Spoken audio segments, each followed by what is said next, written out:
Vous savez, je regrette tant de choses ces derniers temps. Peut-être aurais-je dû lui en dire moins, ne pas lui parler de ce que je désirais le plus, quelle était ma couleur favorite. Peut-être aurais-je dû clore mes lèvres lorsque j'ai commencé à lui citer mes histoires de jeunesse.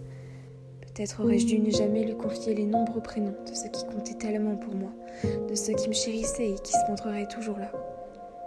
Peut-être aurais-je dû me taire quand j'affirmais combien je me déteste et à quel point je regrette la vie.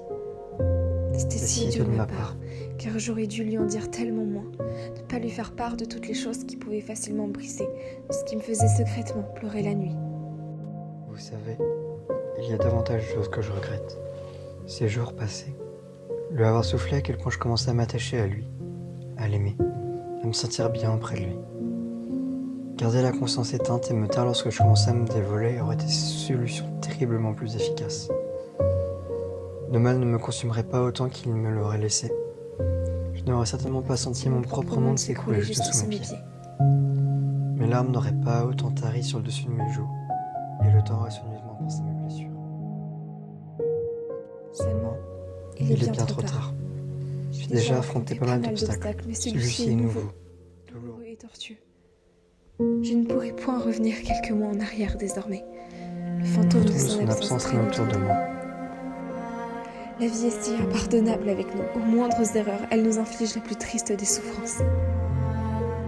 J'aimerais oublier, ne pas y penser tout le temps. Mais depuis que mes oreilles ne se nourrissent plus du son de sa voix, du son de son rire, j'ai cette odieuse impression que mon âme fane, que mon cœur se vide de toute la confiance que j'avais pour autrui, de tout l'amour que je pouvais donner derrière cette personnalité distante. Alors effectivement, et jusqu'à preuve du contraire, j'aurais dû me taire. Me taire au lieu de lui avoir confié tout ce qui me rendait vivante, parce qu'en partant, il m'a malheureusement tout volé, tout pris. Maintenant, c'est pitoyable, mais j'attends encore qu'il revienne réparer ses erreurs et penser les blessures qu'il m'a faites. Et même si je suis consciente qu'il ne me reviendra pas, je ne cesse d'avoir encore espoir. Vous savez, je regrette tant de choses ces derniers temps.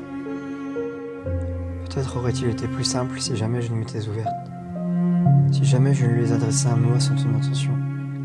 Si jamais je n'avais décidé d'entrer dans cette relation avec lui. Ouais, c'était plus simple. Si jamais il n'était jamais entré dans ma vie.